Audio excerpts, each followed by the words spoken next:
Dari pemahaman saya, kekal bahawa keutamaan Araujo adalah untuk kekal di Barcelona. Saya mengesahkan.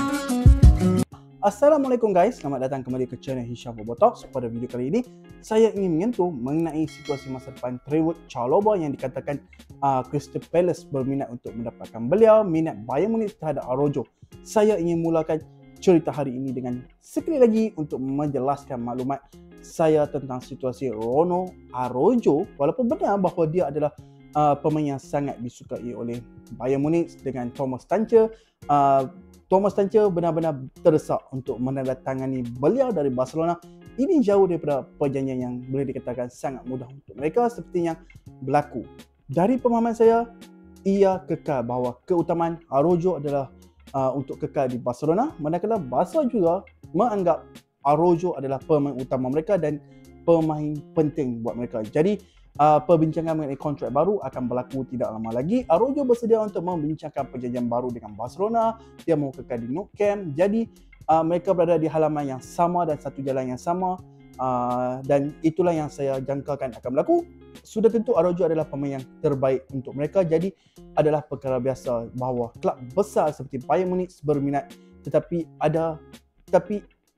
tidak pernah benar-benar berlaku sebarang perubahan kepada keadaan tersebut, walaupun terdapat laporan mesej daripada kamp pemain sentiasa menyatakan bahawa dia sangat gembira di Barca dengan bandar Barcelona. Jadi mari kita lihat sekarang bagaimana perbincangan kontrak akan berkembang. Ia adalah salah satu keutamaan untuk pihak lembaga pengarah Barcelona, dan saya juga ingin menyentuh mengenai masa depan Trevoh Chalobah yang dikatakan Crystal Palace berminat untuk mendapatkan beliau. Seorang pemain yang boleh kita jangkakan untuk berpindah dari klub mereka sekarang ialah pemain pertahanan Chelsea, iaitu Trevoh Chalobah. Seperti saya jelaskan tadi, sudah jelas untuk beberapa waktu sekarang bahawa dia akan pergi meninggalkan klub pada bulan Januari ini selepas dia hampir berpindah pada musim panas, walaupun pada masa itu dia telah menolak tawaran dari Nottingham Forest. Pada masa ini bagaimanapun tiada apa-apa yang lebih maju dengan mana-mana klub tertentu, walaupun ada kaitan baru-baru ini dengan Crystal Palace. Sementara pada satu ketika ada juga kabar angin mengenai Tottenham berminat untuk dapatkan Chalobah. Pada masa ini saya tidak mengetahui sebarang apa-apa rundingan sedang berlaku dan tiada sumber-sumber yang konkret mengenai cerita tersebut, tetapi itu akan berlaku saya rasa tidak lama lagi kerana Chalobah akan meninggalkan Chelsea pada bulan Januari pastinya, dan saya merasakan dia akan meninggalkan Chelsea confirm. Rancangannya telah jelas untuk beberapa waktu. Chalobah mahu bermain lebih banyak waktu permainan dan ia tidak nampaknya itu akan berlaku untuknya di klub Chelsea kerana mereka mempunyai rancangan yang berbeza dalam kedudukan itu. Kita perlu menunggu lebih lama untuk melihat di manakah cerita Chalobah ini akan berakhir. Tetapi kita pasti akan melihat beberapa perbincangan akan berlaku tidak lama lagi untuk apa yang kelihatan seperti perpindahan langkah pada bulan Januari yang tidak dapat dielakkan. Dan yang terakhir, saya mahu mengucapkan tahniah kepada Mo Salah kerana dia telah menjadikan gol ke-200 untuk Liverpool.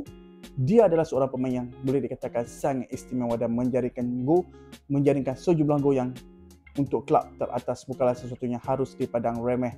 Saya sering kali melihat cerita adakah bolehkah melihat pencapaian ini daripada Salah selepas menonton aslinya semasa di Itali bersama di klub Fiorentina dan juga AS Roma. Dia bergelut dalam tempoh yang singkat di Chelsea sebagai seorang pemain muda yang sangat mentah seperti peminat tahu. Tetapi dia luar biasa di Serie A dalam tempoh pinjaman di Fiorentina dan AS Roma dan kemudian menyertai klub terakhir Liverpool secara kekal. Sekarang saya tidak begitu terkejut bahawa dia begitu baik untuk Liverpool. Dari segi kontraknya, dia menandatangani perjanjian baru pada baru-baru ini dan semuanya baik antara Salah dan Liverpool, tiada sebarang isu. Saya tidak mahu membuat sebarang ramalan di luar daripada itu. Saya juga tidak tahu sama ada saya boleh menjangkakan perlumbaan kasut emas kerana masih terlalu awal, tetapi yang pasti nampaknya Salah boleh berada di sana untuk bersaing dengan Erling Haaland untuk perebutan kasut emas. Okey guys, terima kasih kerana sudi menonton video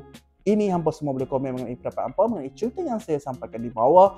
Jangan lupa like, share dan subscribe. Nama saya Hisham. Kita jumpa di next video. Assalamualaikum.